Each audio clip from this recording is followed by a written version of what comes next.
You see what they did there? Like, guys, I can't be the only one. Like, wow, the Boruto creators, they like mind fucking us. And this is just like all overall, like the Naruto community as a whole. Like, Boruto chapter 28 was like completely fire.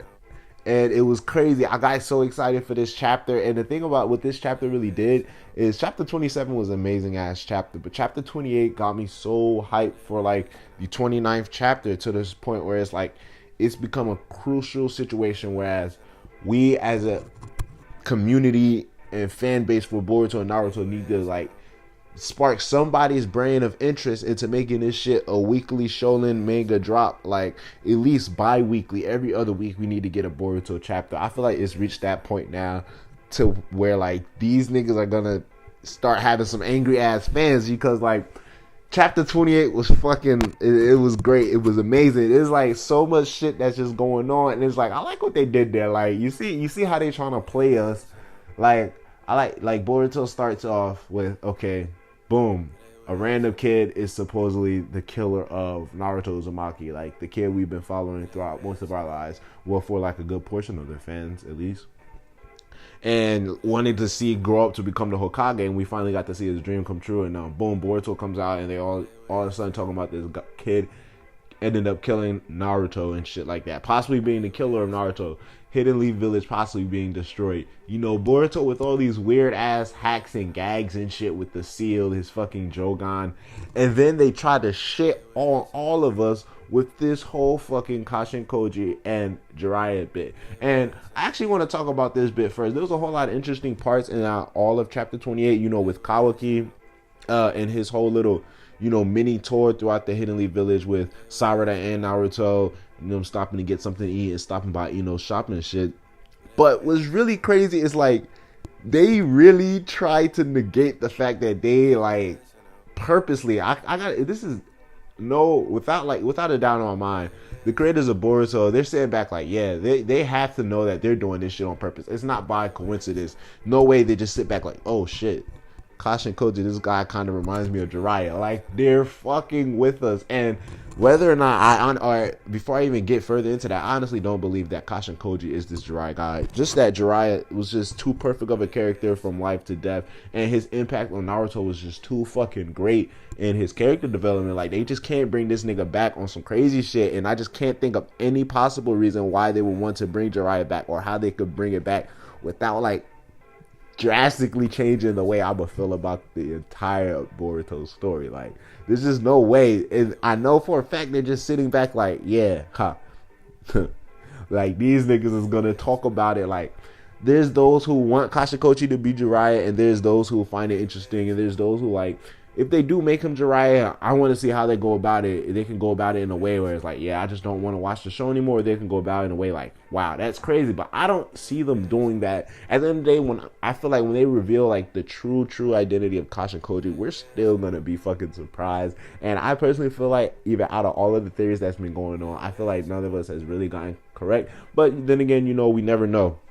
But still, it's like, it's crazy how they just negated this entire Kashikoji / Jiraiya relation fact. Like, they just completely killed it off for like the last 2 or 3 months, and then all of a sudden they try to hype this shit back up with the whole parallels of, you know, Kashin Koji having some type of reminiscing past with the Hidden Leaf Village, and him explaining to Delta that she can't enter into the village because, you know, the village automatically detects fucking chakra that hasn't been in the Hidden Leaf before. And like Kashin Koji hopping in this shit like it ain't nothing new to him, like was good, which is obviously because he had to be present in the village to, you know, place that whole genjutsu on Katsusuke.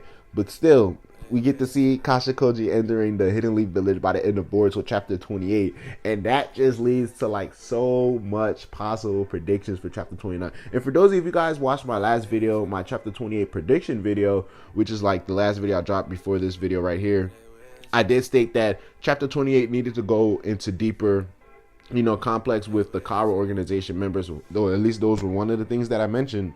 And even though this chapter didn't really have that many panels with Delta and Kashin Koji, it just would have felt like not right to not see at least one or two Kara members in this chapter, and I knew they had to do it in a way, and they did it in a very big ass way. Like, and what's really crazy is like it's been probably like I could say at least almost like a week now, since a week or at least a week and a half or a couple of days, and that Kawaki has been in the Hidden Leaf Village, you know, because he's been living with Naruto and Boruto throughout this entire time. So it's like when Kashin, Koji, and Delta watched Kawaki been taken by, you know, Konohamaru and Team 7, like, what was they thinking then? Obviously, I know that Kashin, Koji just wanted to spend a little more time watching to see how, you know, Kawaki still reacts to Boruto's, and I feel like probably at this point in time, he's gotten enough information to whereas, like, he needs to act right now.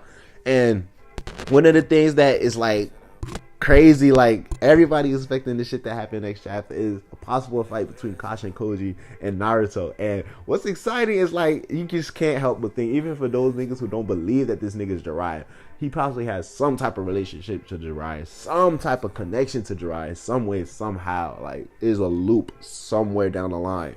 I don't know, but like just seeing that him fighting with Naruto, and it's crazy. They give off the Kashin, Koji gives off this vibe. Like, this nigga's fucking OP. Like, he's strong as shit. He had the little, you know, one-on-one with Konohamaru, and Konohamaru did his thing, but obviously Kashin, Koji wasn't really going hard, and he was really analyzing throughout that whole entire fight with Konohamaru. Now, it goes to say that Kawaki did state a couple chapters back that it's possible that Naruto is stronger than Jigen, you know, and one of the things that I do possibly believe is that, you know, well, a couple of people might probably believe as well, is that there are a couple of car members that are part of the group who are stronger than Jigen. And if I had to guess, I would definitely say they would have to make Kashin, Koji one of those members. If that were to be the case, I'm not saying that it exactly is, but if it were to be the case, without a doubt, it has to be Kashin, Koji being one of the members that's stronger than Jigen. And like, I'm just excited because Hidden Leaf hasn't been really going through any like drama right now. Shit's been so low key, and you know Kawaki is always next to Naruto because Naruto not letting this nigga out his sight. So I want to see how Kashin, Koji really finna go about, you know, getting Kawaki from Naruto. And one of the things I feel like they could probably take a fucking whole turn on us, you know.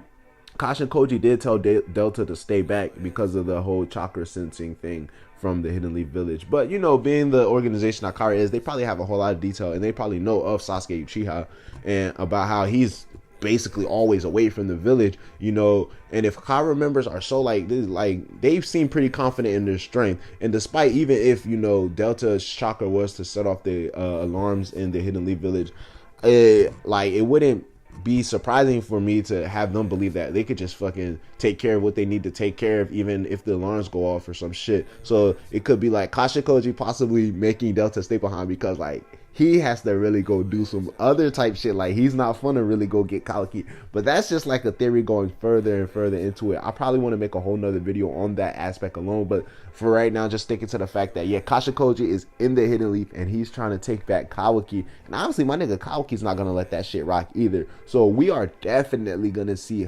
fighting next chapter. Like, they gave us the last two chapters with nothing but very great ass information. Like, the last two chapters were very good Boruto chapters information wise, giving us a whole lot of backstory and giving us a whole lot of content. And now it's about time we trying to see some niggas throw down, and we finna get that chapter 29, and I'm very excited for that, you know. But there's the other things going on, you know, with Kawaki and the whole him doing this to get the vase fixed, you know, trying to change Boruto's mood, because at the end of the day, we know Kawaki wants to convince Boruto to destroy the karma seals together. You know, Kawaki found it interesting in Boruto because, like, it's like Boruto's not one of those little niggas that was in the fucking tube with Kawaki when Jigen was running the test. So that automatically is like Kawaki's curious about that whole situation right there. So we get to see him, you know, making the effort into getting a whole nother vase and shit. His interactions, how he interacts with Sarada, and it's basically like shit that you would expect to happen. You know, Sarada's always complaining about the shit that he's doing, like, yo, is that necessary and shit like that. And you know, they kind of still trying to take a liking to Kawaki, and Kawaki's character is built in a way like he's not completely unlikable, not for the fans' perspective, but for like other characters' perspectives. Like, even though he's an asshole, even though he like he definitely is an asshole, but you can see he has moments where, you know, like when he drops the vase in Ino's shop, he apologizes for breaking the vase. He has moments where he's tasting the fucking little chocolate thing and he's like, yo, he's surprised that it tastes good. So we get to see Kaoki has like regular human moments. Like at the end of the day, this nigga is still a kid, you know. So but still, definitely, he wants to break those seals with Boruto, and you know, Boruto is in a way showing Kaoki that he's willing to open up, but it's not like on some shit like, yeah, oh, everything's gonna be all Gucci with us. You know, Kaoki, he saw that Kaoki was able to buy the vase and flowers, but he gave Kaoki a glue stick, like, you already know what to do. He basically told that nigga, go fix the vase, or just, that shit's quiet, like it's over for that, and that's crazy. But that's the chapter left off. So we're gonna be opening up into chapter 29 with a whole lot going on. Like, I don't know, bro. Kawaki's just probably in the middle of fixing a vase, and all of a sudden, Koji is just on this nigga's ass and finna start throwing mad fire jutsu at this nigga. It's just gonna be wild. I'm excited. I want to see how Koji matches up against Naruto, or how Naruto matches up against Koji in that fact. And like, we'll possibly get some type of more backstory information in Koji. Like, chapter 29 has to bless us with something that's gonna be like so crazy, and I'm very excited for it. And one of the things I also want to mention is that, you know, Kashin Koji is entered into the Konoha village, and we know that Naruto is able to sense negativity and stuff like that.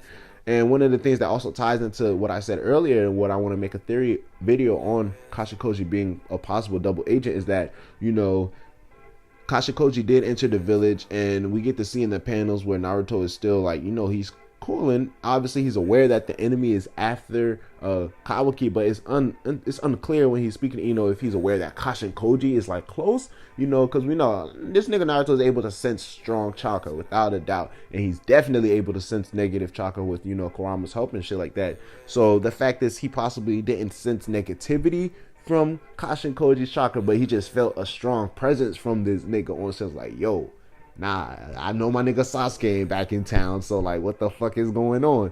You know, and if it's the case where he's not sensing negativity, but he just feels a strong presence from Kashin Koji, Naruto is definitely gonna want to talk to this nigga like, yo, what's going on? What do you want? And I want to see how Naruto first react to seeing Kashin Koji. Is he gonna, I feel like they might fuck with us. He'll be like, yo, whoa, like, hold on, a quick flashback of Jiraiya or something, but they just debunked that shit in the exact same minute. So there's a whole lot of turns they could take with that shit, but still, Boruto chapter 28 was fucking lit, guys. Let me know what you guys think.